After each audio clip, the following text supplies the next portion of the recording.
Hello साथियों, welcome to royal study. दोस्तों, आज की इस वीडियो में मध्य प्रदेश पटवारी 2023 के स्पेशल एग्जाम का नेक्स्ट एनालिसिस आपके लिए लेकर आए हैं।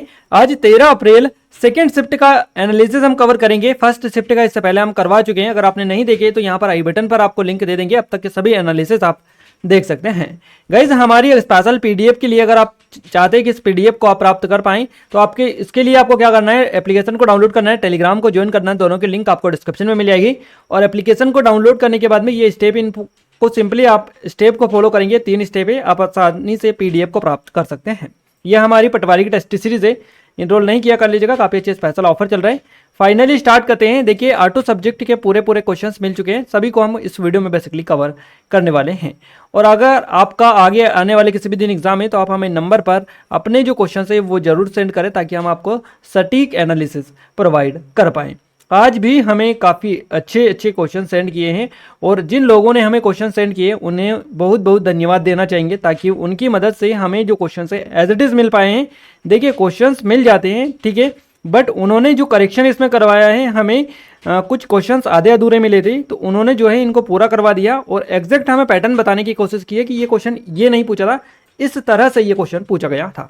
तो क्लियर है, आप एटलीस्ट एक बार जरूर से हमसे कॉन्टेक्ट कर लें पेपर देने के बाद में, ताकि हम उसमें जो चीज़ें पूछी गई है वो एग्जैक्ट आपको बता पाएँ। क्लियर है, तो आइए स्टार्ट करते हैं। उससे पहले चैनल को शेयर नहीं किया, शेयर कर दीजिए अपने दोस्तों के साथ में, लाइक कर दीजिए इस वीडियो को, और सब्सक्राइब नहीं किया इस चैनल को तो सब्सक्राइब करके बेल आइकन को आप दबा दें, ताकि जो भी नया वीडियो है सबसे पहले आप तक पहुंच पाए। आइए कंटिन्यू करते हैं। पहला क्वेश्चन हमारे निकल कर आ रहे हैं, मध्य प्रदेश का हिल स्टेशन पंचमढ़ी किस जिले में स्थित है? मध्य प्रदेश का जो हिल स्टेशन है पंचमढ़ी, ये आपका होशंगाबाद जिले में है, जिसका नाम बदलकर नर्मदापुरम कर दिया गया है। तो आपको जो ऑप्शंस में मिला था ये होशंगाबाद ही मिला था, नर्मदापुरम आपको नहीं मिला था। क्लियर है, तो आपको होशंगाबाद क्लिक करना है और ये आपको ऑप्शंस में मिला था। इसके अलावा अगर हम डिटेल कवर करें, पंचमढ़ी को व्यापक रूप से सतपुड़ा की रानी के नाम से जाना जाता है, और होशंगाबाद जिले में सतपुड़ा पर्वत श्रृंखला की घाटी में 1100 मीटर की ऊंचाई पर स्थित है। मध्य प्रदेश का एकमात्र हिल स्टेशन है पंचमढ़ी, जो कि होशंगाबाद जिला या नर्मदापुरम जिले में सतपुड़ा की जो रेंज है, एक घाटी है, यहाँ पर इसमें स्थित है। अगला क्वेश्चन पूछा गया है, सिंधु घाटी सभ्यता के बारे में ज्ञान प्राप्त कैसे करेंगे? इस तरह का कोई क्वेश्चन था आपका, हो सकता है थोड़ा सा और बड़ा हो क्वेश्चन आपको, बट यही पूछना चाह रहा था कि किसके बारे में हमें ज्ञान प्राप्त होगा, सिंधु घाटी सभ्यता के बारे में। तो ये जो चीज़ें प्राप्त होती है ज्ञान, वहाँ पर जो उसके बारे में बेसिकली ज्ञान या जानकारी हम उसको बोल सकते हैं, इन्फॉर्मेशन जो मिलेगी वो पुरातत्व विभाग की महत्वपूर्ण जो खोजें हैं उनके माध्यम से मिलेगी। तो आपको पुरातत्व से रिलेटेड एक ऑप्शन मिला था, जो कि आपका बिल्कुल करेक्ट आंसर रहेगा। सिंधु सभ्यता को जानने का सबसे बड़ा जो स्रोत है ये पुरातत्व विभाग की महत्वपूर्ण खोजें हैं, जो कि 1922 के लगभग शुरू हुई थी। सिंधु घाटी सभ्यता को सिंधु घाटी के नाम से जाना जाता है, सिंधु घाटी सभ्यता या हड़प्पा सभ्यता भी इसको बोला जाता है। और ये जो है भारतीय उपमहाद्वीप की सबसे पुरानी ज्ञात शहरी संस्कृति है। सिंधु घाटी सभ्यता है ना, सिंधु नदी घाटी सभ्यता को कांस्य युग का समाज माना जाता है। सभ्यता की परमाणु तिथियां लगभग 2500 से 1700 ईसा पूर्व प्रतीत होती है। हालांकि दक्षिण स्थल के बाद में दूसरी सहस्त्राब्दी ईसा पूर्व तक में चले गए होंगे। सभ्यता की पहचान पहली बार 1921 में पंजाब क्षेत्र के हड़प्पा में, और फिर 1922 में सिंध क्षेत्र के जो सिंधु नदी है इसके पास में एक स्थान था मोहनजोदड़ो, जिसको मोहनजोदारो के नाम से जाना जाता है। तो यहाँ पर इनकी पहली पहचान सबसे पहले हुई थी। अगला क्वेश्चन पूछा गया है, वर्तमान में कुल कितने अनुच्छेद हैं? तो वर्तमान में जो अनुच्छेद है इनकी संख्या 470 है। ऑप्शन में आपको दे रखा था ये, तो आपका करेक्ट आंसर रहेगा। देखिए, भारतीय संविधान में वर्तमान समय में भी केवल 470 अनुच्छेद हैं तथा 12 अनुसूचियां और 25 भागों में विभाजित हैं। परंतु इसके निर्माण के समय मूल जो संविधान था इसमें 395 अनुच्छेद थे, जो 22 भागों में विभाजित थे, और इसमें 8 अनुसूचियां शामिल थी। तो निर्माण के समय ये थे और वर्तमान में ये है, आप देख लीजिएगा। अगला क्वेश्चन पूछा गया है, बांग्लादेश मेट्रो रेल की स्थापना किस देश के सहयोग से की जा रही है? बांग्लादेश मेट्रो रेल की स्थापना जो की जा रही है जापान देश के सहयोग से की जा रही है। बांग्लादेश की प्रधानमंत्री शेख हसीना, स्पेशली याद रखिएगा, इन्होंने ढाका में पहली मेट्रो रेल का उद्घाटन किया। दियावारी और अमरगांव, देखिए अगरगांव इसका नाम है, इन दोनों के बीच में स्टेशन रहेंगे। बेसिकली इन दोनों के बीच में पहली यात्रा के लिए मेट्रो ट्रेन को ढाका में हरी झंडी दिखाई गई है। और मेट्रो रेल 2030 तक पूरा होने वाली मॉस रैपिड ट्रांजिट की बांग्लादेश परियोजना का हिस्सा है। रिपोर्ट के अनुसार बांग्लादेश में यह मेट्रो सेवा जापान ने फंड की है। क्लियर है। आइए अगले क्वेश्चन की ओर आगे बढ़ते हैं। अगला क्वेश्चन पूछा गया है, मध्य प्रदेश के वर्तमान खेल मंत्री कौन है। आज मध्य प्रदेश से 3 क्वेश्चंस देखने को मिले हैं, एक करंट का क्वेश्चन है आपका और 2 स्टैटिक वाले क्वेश्चन से। तो आप याद रखिएगा, मध्य प्रदेश के वर्तमान में खेल मंत्री है यशोधरा राजे सिंधिया। यशोधरा राजे सिंधिया मध्य प्रदेश खेल और युवा कल्याण, इसके अलावा तकनीकी शिक्षा और कौशल विकास रोजगार मंत्री हैं। नेक्स्ट क्वेश्चन की बात करते हैं। अगला क्वेश्चन है, कवि नागार्जुन की रचना कौन सी है। तो देखिए इनमें से ही आपको ऑप्शंस मिला होगा, आई थिंक, मुझे जहां तक लग रहा है। इनकी जो रचनाएं हैं इनमें युगधारा, सतरंगे पंखों वाली, खून और शोले, प्यासी पथराई आंखें, भस्मासुर जो कि खंड काव्य है, पुरानी जूतियों का कोरस तथा तालाब की मछलियां, ये सभी जो रचनाएं हैं ये काव्य रचनाएं हैं नागार्जुन की। तो इनके बारे में आप याद रखिएगा, यहीं से आपको ऑप्शंस मिला होगा। अगले क्वेश्चन की बात करते हैं। अगला क्वेश्चन है, मटकी निम्न में से किस राज्य का लोकप्रिय लोक नृत्य है। तो ये मध्य प्रदेश का है, ये मध्य प्रदेश से क्वेश्चन बना है। एक पंचमढ़ी वाला बना है, सतपुड़ा हिल स्टेशन वाला, और एक आपका करंट का बना है। 3 क्वेश्चन आज बने हैं। मटकी नृत्य जो रूप है ये मध्य प्रदेश में खाना बदोश जो जनजाति है इनके द्वारा विकसित किया गया, और एक छोटे घड़े का उपयोग करके प्रदर्शन बेसिकली इसमें किया जाता है, जो मध्य भारत का एक लोकप्रिय या फिर इसको बोल सकते हैं लोकप्रिय लोक नृत्य बोल सकते हैं। बेसिकली ये मटकी नृत्य के नाम से जाना जाता है। और ये जो घड़ा है नृत्य, यह घड़ा नृत्य मध्य प्रदेश राज्य से संबंध रखता है, मुख्य रूप से मालवा क्षेत्र में यह किया जाता है। तो अगर आपसे पूछे जाए कि मटकी मध्य प्रदेश, ये तो ठीक है, मध्य प्रदेश के किस क्षेत्र में प्रचलित है, तो ये मालवा में प्रचलित है। अगला क्वेश्चन है, राष्ट्रपति द्रौपदी मुर्मू कहाँ से हैं। इनका निवास स्थान पूछा है, जन्म स्थान पर यहाँ से पूछा है कि यहाँ कहाँ से हैं ये। और कल जो क्वेश्चन बना था उसमें इनके बारे में हमने डिटेल आपको कवर करवा दी थी। ओडिशा से इनका संबंध है। देखिए द्रौपदी मुर्मू का जन्म 20 जून 1958 को ओडिशा के मयूरभंज जिले में हुआ। द्रौपदी मुर्मू भारत की संथाल जो जनजाति है इनसे संबंध रखती है। तो अगर कल से पूछे जाए कि किस जनजाति से आती है तो संथाल जनजाति से आती है, याद रखिएगा। और स्वतंत्र भारत में जन्मे पहले राष्ट्रपति हैं। स्वतंत्र भारत में जन्मे पहली राष्ट्रपति कौन है, द्रौपदी मुर्मू हैं। इनका जन्म कब हुआ है, तो इनका जन्म हुआ है 1958 में, यानी स्वतंत्र भारत में जन्मी पहली राष्ट्रपति ये हैं। और इस पद को धारण करने वाली सबसे कम उम्र की व्यक्ति ये हैं। क्लियर है। अगला क्वेश्चन पूछा गया है, अंतर पर्वतीय पठार कौन सा है। तो तिब्बत का पठार जो है ये ऑप्शन में आपको दे रखा था, तो ये तिब्बत का पठार आपका करेक्ट आंसर रहेगा। क्लियर है। अंतर पर्वतीय पठार की बात करें तो तिब्बत का पठार, पोलिविया का पठार और तारिम वैसिन, ये तीनों अंतर पर्वतीय पठार है। क्लियर है। तो तिब्बत का पठार आपका सही जवाब रहेगा, क्योंकि ये आपको ऑप्शन में दे रखा था। अंतर पर्वतीय पठार उच्च पर्वत श्रेणियों से घिरे हुए होते हैं और इनका निर्माण आंतरिक भागों में हलचल से पर्वतों के साथ में भूपटल के ऊपर उठने से होता है। इसके अलावा हम बात करें कुनलुन और हिमालय श्रेणियों के बीच तिब्बत का जो पठार है इसका सर्वोत्तम उदाहरण है।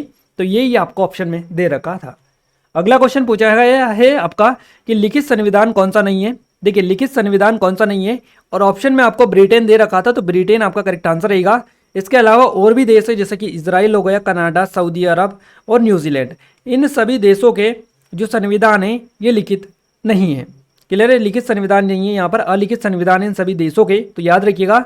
और अगर ब्रिटेन को यूके आपको दे रखे, यूके, तो भी आपका सही जवाब रहेगा, क्योंकि एक ही है यूके, ब्रिटेन, उसको ही बोला जाता है। नेक्स्ट क्वेश्चन की बात करते हैं, अढ़ाई दिन का झोपड़ा कहाँ पर स्थित है।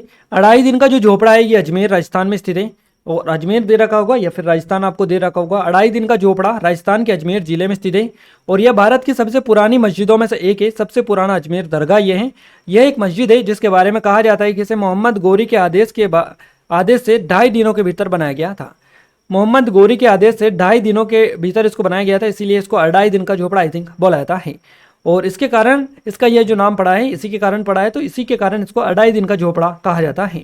इसे हेरात के अबू बकर ने डिजाइन किया है। किसके द्वारा डिजाइन किया गया है ये भी आप नोट डाउन करिएगा। अगला क्वेश्चन बना है, वनडे में भारत के लिए सबसे ज्यादा रन बनाने वाले छठे बल्लेबाज कौन बने हैं। सही जवाब रहेगा रोहित शर्मा। भारतीय कप्तान रोहित शर्मा एक दिवसीय क्रिकेट यानी वनडे में अपने देश के लिए छठा सबसे ज्यादा रन बनाने वाले पूर्व बल्लेबाज मोहम्मद अजरुद्दीन को पीछे छोड़ चुके हैं, और ये 6वें नंबर के ये बन गए बल्लेबाज। क्लियर है। बल्लेबाज ने ढाका में बांग्लादेश जो है, बांग्लादेश का ढाका, इसके खिलाफ ढाका में बांग्लादेश के खिलाफ भारत के पहले वनडे के दौरान जो है यह रिकॉर्ड अपने नाम बनाया है। अगला क्वेश्चन बना है, दिल्ली सल्तनत में गांव का जो मुखिया होता है इसको क्या बोलते हैं। गांव का मुखिया बेसिकली सरपंच, जिनको पहला अभी वर्तमान में जाना जाता है क्योंकि वही मुखिया होता है। तो दिल्ली सल्तनत में गांव का जो मुखिया होता है उसको मुकद्दम बोला जाता है, और ऑप्शन में आपको मुकद्दम दे रखा था, तो आपका करेक्ट आंसर रहेगा। इसके अलावा चौधरी भी इनको बोला जाता था। दिल्ली सल्तनत में गांव के मुखिया को मुकद्दम या चौधरी क्लियर है। तो अभी तो आपको मुकद्दम दे रखा हो, अगर आगे से आपका पूछे जाए क्वेश्चन और उसमें मुकद्दम ना हो, चौधरी दे रखा हो, तो वो भी आपका सही जवाब रहेगा, क्योंकि दोनों वर्ड यूज किए जाते थे मुखिया के लिए। गांव प्रशासन की मूल इकाई बना रहा है ना, प्रशासन की मूल इकाई गांव ही रहा है, और इसके मुखिया को चौधरी या मुकद्दम कहा जाता है। पटवारी गांव का लेखाकार उस टाइम पर कहा जाता था। क्लियर है। आइए आगे बढ़ते हैं। अगला क्वेश्चन है, निम्नलिखित में से कौन भारत के पूर्व प्रधानमंत्री इंदिरा गांधी की पुस्तक है? तो आपको बताना है, और आपका सही जवाब माई ट्रुथ रहेगा। ये आपका ऑप्शन में दे रखा था, तो ये आपका करेक्ट आंसर हो जाएगा। माई ट्रुथ जो है ये पूर्व प्रधानमंत्री थी भारत की इंदिरा गांधी जी, इनकी पुस्तक है। माई ट्रुथ पुस्तक की लेखक है इंदिरा गांधी है। माई ट्रुथ इंदिरा गांधी के जीवन के अनछुए पहलुओं को दर्शाती है, और इंदिरा गांधी भारत की पहली महिला प्रधानमंत्री थी जिन्होंने लगातार 3 कार्यकाल 1966 से 77, 1980 से चौथी अवधि तक, जब तक कि 1984 में उनकी हत्या नहीं कर दी गई थी, तब तक इन्होंने सेवा की थी। और जवाहरलाल नेहरू की बेटी थी ये याद रखिएगा। अगले क्वेश्चन की और आगे बढ़ते हैं। अगला क्वेश्चन पूछा गया, राज्य के अंदर कौन सी जीएसटी लागू होती है? तो राज्य के अंदर एसजीएसटी लागू होती है। एसजीएसटी जिसको स्टेट जीएसटी बोला जाता है, तो ये जो जीएसटी है ये बेसिकली राज्य के अंदर लागू होती है। एसजीएसटी किसी भी राज्य के हिस्से में जाता है। यहाँ भी देखिए इंट्रा स्टेट ट्रांजेक्शन का मामला आता है। खरीद और बिक्री एक ही राज्य में होती है। सामान जिस राज्य में खरीदा जाता है उसी में इसकी खपत भी होती है। अगला क्वेश्चन की बात करते हैं। क्वेश्चन बना है एचआरएम का पूरा नाम पूछा गया, ह्यूमन रिसोर्सेज मैनेजमेंट इसको बोला जाता है। जीएसटी से 2 क्वेश्चन पूछे गए। एक तो आपका ये पूछा गया राज्य के अंदर कौन सी जीएसटी लागू होती है, और एक और क्वेश्चन बना है कि भारत में कौन सा आयकर लागू होता है। तो भारत में जो आयकर लागू होता है ये प्रत्यक्ष और प्रगतिशील आयकर लागू होता है, भारत में हुआ है और या चल रहा है। तो भारत में आयकर 24 जुलाई 1860 को सर जेम्स विल्सन द्वारा प्रारंभ किया गया था। अप्रत्यक्ष कर पर भारी निर्भरता के साथ भारत की जो कर प्रणाली है यह प्रतिगामी है। अप्रत्यक्ष करों को आमतौर पर प्रकृति में प्रगतिशील माना जाता है। अगला क्वेश्चन पूछा गया है, 9वीं से 13वीं शताब्दी तक तमिलनाडु में कौन से वंश ने शासन किया था? तो 9वीं से 13वीं शताब्दी तक तमिलनाडु में जो शासन किया था ये चोल राजवंश ने किया था। चोल राजवंश तमिलनाडु में सबसे लंबे समय तक शासन करने वाला राजवंश है। चोल का सबसे पुराना संदर्भ मौर्य साम्राज्य के अशोक द्वारा छोड़े गए 3री शताब्दी ईसा पूर्व के शिलालेखों में मिलता है। चोलों का शासन 9वीं शताब्दी से शुरू हुआ था, तब उन्होंने पल्लवों को परास्त किया था, और ये जो शासन है 13वीं शताब्दी तक 5 से अधिक लंबी शताब्दियों तक चला है। नेक्स्ट क्वेश्चन है हमारा, पहली बार रेमन मैग्सेसे पुरस्कार किसे दिया गया था? सही जवाब रहेगा विनोबा भावे। विनोबा भावे को पहली बार रेमन मैग्सेसे पुरस्कार से सम्मानित किया गया था। रेमन मैग्सेसे पुरस्कार प्रतिवर्ष शासन सेवा, सार्वजनिक सेवा, पत्रकारिता, साहित्य और सामुदायिक नेतृत्व में योगदान देने के लिए किया जाता है। विनोबा भावे सामुदायिक नेतृत्व में उनके योगदान के लिए 1958 में रेमन मैग्सेसे पुरस्कार जीतने वाले पहले भारतीय थे। क्लियर है। और इस पुरस्कार के नवीन प्राप्तकर्ता की बात करें तो पत्रकारिता के क्षेत्र में उनके योगदान के लिए वर्ष 2019 में रवीश कुमार को ये दिया गया है।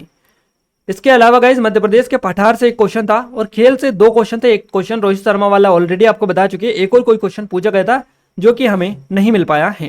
क्लियर है। तो यहाँ पर पूरा हमने आपको बताने की कोशिश की। आइए अब हम साइंस को कवर कर लेते हैं। ये हमारे कुछ ऑनलाइन कोर्सेस है, जैसे कि पटवारी टेस्ट, जेल प्रहरी, फॉरेस्ट गार्ड की, एमपी एसआई की, एमपी कांस्टेबल की भी जल्द आने वाली है, और ये एमपी पीएससी की टेस्ट सीरीज है। एमपी करंट अफेयर की ईबुक है 2023 की, 2022 की, इन सभी की लिंक डिस्क्रिप्शन में डलिए। एप्लीकेशन को डाउनलोड करके कंप्लीट डिटेल वहां पर आपको मिल जाएगी। साइंस का पहला क्वेश्चन हमारा पूछा गया है, शैवाल किस कारण से हरा रहता है या होता है? तो क्लोरोफिल यानी पर्णहरित जो होता है उसके कारण ये होता है। क्लोरोफ्लोरोकार्बन सीएफसी से क्वेश्चन पूछा गया है। एक क्वेश्चन था, पारिस्थितिकी तंत्र का मैनेजमेंट क्या होता है? यहाँ एक ऐसी इकाई है जिसमें कि एक क्षेत्र विशेष सभी जीवधारी जैसे कि पौधे, जानवर और अणुजीव आदि शामिल होते हैं, जो कि अपने अजैव पदार्थ के साथ अंतर क्रिया करके एक संपूर्ण जैविक इकाई बनाते हैं। तो आप थोड़ा सा देख लीजिएगा इसके बारे में। यहाँ से इको सिस्टम से रिलेटेड लगातार क्वेश्चंस बन रहे हैं, एनवायरमेंट से रिलेटेड। अगला क्वेश्चन है, सूर्य की किरण ना मिले तो कौन से विटामिन से प्रभावित हो सकते हैं? तो विटामिन जो डी प्राप्त होती है ये सूर्य की प्रकाश से जो मिलता है वो विटामिन डी होती है, यानी कि सूर्य के जो प्रकाश से जो विटामिन प्राप्त होती है वो विटामिन डी है। अब इस स्थिति में अगर सूर्य की किरण ना मिले तो कौन से विटामिन प्रभावित होता है? विटामिन डी ही पर ही असर पड़ेगा। तो सीधा सा आंसर है आपका। इससे पहले भी ये क्वेश्चन बन चुका है, इसका पैटर्न चेंज कर करके बार बार दे रहे ताकि आप और कंफ्यूज हो जाए। बस आपका कंसेप्ट क्लियर रहेगा, आप आसानी से क्लिक कर लेंगे।